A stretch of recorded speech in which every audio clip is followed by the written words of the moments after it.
Welcome back my friends. Interference हम लोग discuss कर रहे हैं। इसमें एक टॉपिक ऐसा है कि अगर जो इंटरफेरिंग बीम्स थी, अभी लास्ट आप लोगों ने फ्रिंज विड्थ वाला जो आर्टिकल देखा है, उसमें हमारे पास टू बीम्स इंटरफेयर कर रही थी, S1P और S2P। इन दोनों में किसी भी एक बीम के रास्ते में हम एक कोई ट्रांसपेरेंट प्लेट रख दें, थिन प्लेट। पहले दोनों ही प्लेन चल रही थी, यानी एक ही मीडियम में थी। अब किसी एक बीम के रास्ते में कोई दूसरा मीडियम प्लेस कर दिया जाए पार्शियली, तो क्या फ्रिंज विड्थ पर कोई असर पड़ेगा या फ्रिंज पैटर्न पर असर पड़ेगा, क्या होगा, ये इफेक्ट हमको चेक करना है। ओके, तो आर्टिकल डाल लीजिए आप लोग, effect of introducing a thin transparent plate in the path of one of the interfering beam. ये तो आर्टिकल नेम हो गया। डायग्राम वाइज अगर हम बात करें, मेन सोर्स तो हमारा S होता है, हमें उससे ज्यादा मतलब नहीं है। हमारा मेन सेंस था जो ये हमने S1 और S2 बनाए थे, टू स्लिट्स थी, आपको याद होगा। यहां एक स्क्रीन रखी थी हम लोगों ने, एक बीम हमारी ये जा रही थी और एक बीम हमारी ये जा रही थी।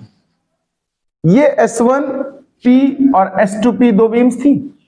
इनमें एक बीम के मार्ग में, रास्ते में, पाथ में एक कोई ट्रांसपेरेंट हमने एक प्लेट रख दी। ये ट्रांसपेरेंट प्लेट है जिसकी थिकनेस T है। हम जानना चाहते हैं अब फ्रिंज पैटर्न के साथ क्या होगा। ये सेपरेशन कैपिटल D लेट किया था, ये सेपरेशन स्मॉल d था, और ये जो पोजीशन थी ये YN बोला था मैंने, आप लोगों को याद होगा मुझे लग रहा है। ये सब डायग्राम लास्ट में हम लोगों ने डिस्कस किए। इस डायग्राम को बनाओ सबसे पहले, फिर हम आगे कॉन्सेप्ट समझाते हैं। तो अब इस बात पे हम बात करते हैं कि अगर हमने प्लेट रख दी है तो फ्रिंज पैटर्न पर इफेक्ट क्या है। देखिए, पैटर्न में कोई असर नहीं पड़ेगा, ना तो फ्रिंज विड्थ पे असर पड़ेगा। हाँ, पूरा का पूरा पैटर्न ओरिजिनल पोजीशन पे जहां था उससे थोड़ा सा डिस्प्लेस होगा और उस तरफ डिस्प्लेस होगा जिस बीम पे आपने इस प्लेट को रखा है। जैसे अपर बीम पे रखा तो ऊपर की तरफ डिस्प्लेस होगा, लोअर पे रखेंगे तो ये डाउनवर्ड डिस्प्लेस होगा। यानी पूरा का पूरा पैटर्न अपनी जगह से शिफ्ट हो जाएगा। थोड़ा सा कितना शिफ्ट होगा उस अमाउंट को हम यहां आज कैलकुलेट करने वाले हैं। तो देखिए, शुरुआत में ऐसा करते हैं, पहले दोनों का पाथ डिफरेंस चेक करते हैं। तो देखिए, अभी पहले जब इसमें कोई हमने मीडियम रखा ही नहीं था तो इसको हम S1P बोल रहे थे, लेकिन आज ये डिस्टेंस अगर हम देखें तो थोड़ी चेंज हुई है। इसमें T थिकनेस भी इंट्रोड्यूस हो गई, ऑप्टिकल पाथ चेंज हुआ है। देखिए, पाथ ऑप्टिकल पाथ दो डिफरेंट चीजें हैं। मैं पीछे आपको ऑप्टिकल पाथ बता चुका हूं। तो ये S1P जो डिस्टेंस है, इसमें से देखो टू टाइप्स के मीडियम हो गए कि नहीं हो गए।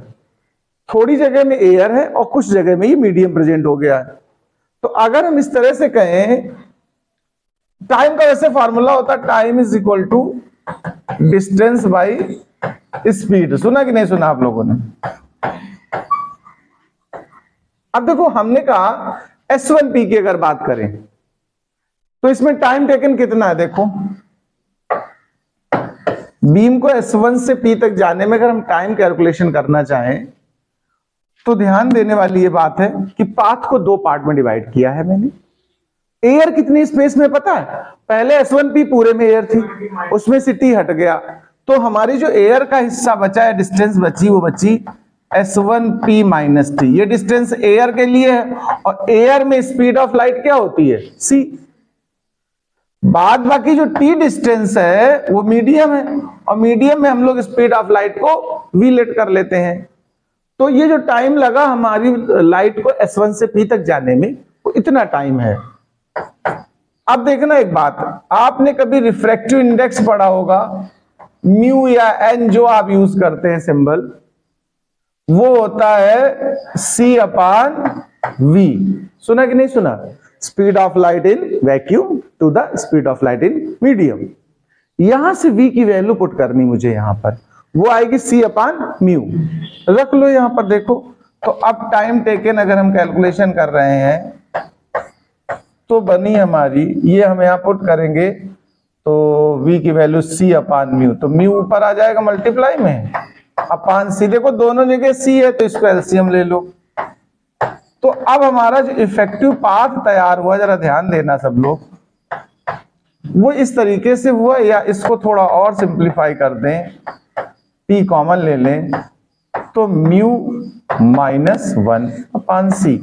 ये टाइम कैलकुलेशन है हमारी। देखो अभी time is equal to distance upon speed. तो नई डिस्टेंस एयर के कंपैरिजन में, देखो स्पीड c एयर की है कि नहीं, एयर के कंपैरिजन में पहले केवल s1p थी, अब एडिशनल टर्म आ गया उसमें कि नहीं बताओ, यानी इसको बोलते हैं ऑप्टिकल पाथ इंक्रीज हो गया।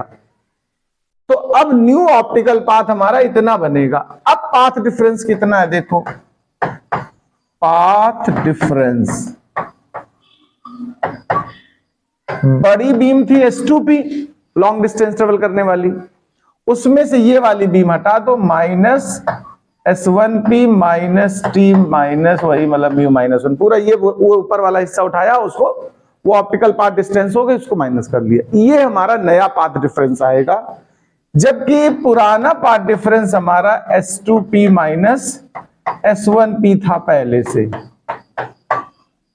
इसको नोट करो, फिर आगे की कैलकुलेशन करता हूं। अब देखो एक बात आप ध्यान देना, वो आप जो लास्ट में आर्टिकल कर चुके हैं फ्रिंज विड्थ वाला, उसको रिस्पेक्ट में सोचते रहना है आपको। वहां पर अगर आप ध्यान दीजिएगा S2p -S1p की वैल्यू तो पता क्या थी, देखो जाके आप, I think that dy(n) by small d थी। देखो क्या सिंबल्स यूज किए थे, उसको जरा आर्टिकल को देख लो ओपन करके, यही था S2p -S1p की वैल्यू। अब ये पाथ डिफरेंस आया हमारा, इस समय ये नया पाथ डिफरेंस है इफेक्टिव। अगर हम ब्राइट फ्रिंज ले ले, ब्राइट या डार्क कुछ भी ले सकते हैं हमने, जैसे for nth bright fringe, for nth bright fringe की कंडीशन उठा ली। अच्छा ब्राइट फ्रिंज के लिए हम लोग क्या करते थे, याद आया कुछ? ब्राइट फ्रिंज के लिए आपको याद होगा मैंने कहा जो पाथ डिफरेंस होता है वो इवन मल्टीपल ऑफ λ/2। तो फिर ये पाथ डिफरेंस इससे इक्वेट करा लो, तो देखो जरा dy(n) by small d minus t mu -1 is equal to Lλ। यहां से हम पोजीशन फाइंड कर रहे हैं, yn मतलब क्या है, position of nth bright fringe. तो ये सब पास कर लो, तो yn is equal to small d by capital D n lambda plus t mu -1। क्या ऐसे नहीं होगा बताओ? ये हमारी पोजीशन ऑफ nth ब्राइट आ गई है। ये जरा देख लो, क्या ये स्मॉल d ऊपर था या कैपिटल D था, ये जरा है। तो अभी तक मुंह बंद करे हो, हमें भी लग रहा है यहां पर आते आते। चलो ठीक है, स्मॉल d ऊपर है कैपिटल D नीचे है, तो यहां भी ये चीज अल्टर होगी।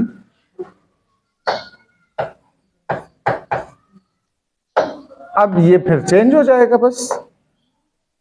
अब यहां पर कैपिटल D ऊपर है, स्मॉल d नीचे। खैर चलो, तो ये हमारी nth ब्राइट फ्रिंज की पोजीशन है इस समय न्यू। अच्छा जो ओरिजिनल केस था हमारा विदाउट ट्रांसपेरेंट मीडियम, उसको अगर लाना चाहे, सपोज करें कि उसमें क्या था हमारा ये yn, तो इफ ट्रांसपेरेंट प्लेट अपसेंट कर दो तो पुराने केस पे चले जाएंगे कि नहीं बताओ? इफ प्लेट रिमूव, जब प्लेट रिमूव करोगे तो थिकनेस क्या हो जाएगी, 0, जो टी यूज किया था। तो देखें ये हमारा उस सिचुएशन में yn कितना बन रहा था, तो जब t 0 हुआ तो लास्ट टर्म हट गया। देखो ये बना कि नहीं बना? तो कहने का मतलब हमारा जो फ्रिंज पैटर्न है, पहले यहां पर nth नंबर की फ्रिंज थी ब्राइट, और अब वो इतनी वैल्यू को अटेंड कर रही, तो देखे कितना शिफ्ट हुआ है। तो शिफ्ट ऑफ पैटर्न,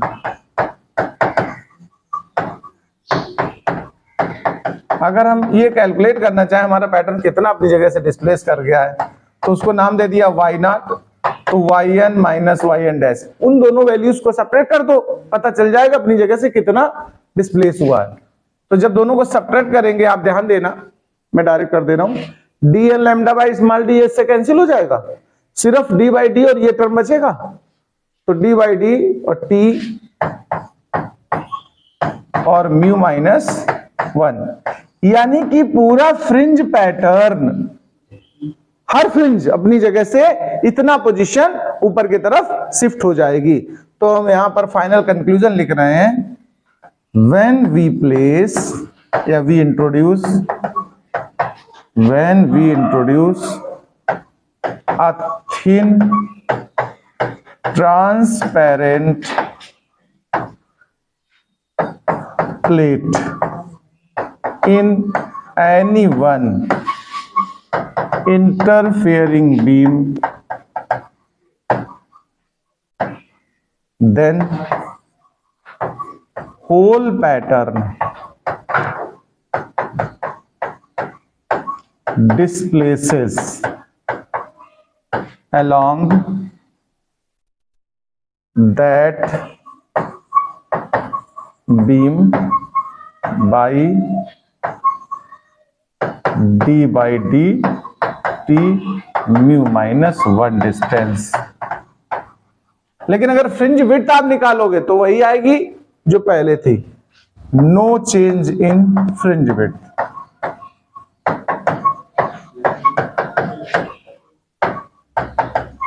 चलो इसको पूरा नोट कर लो।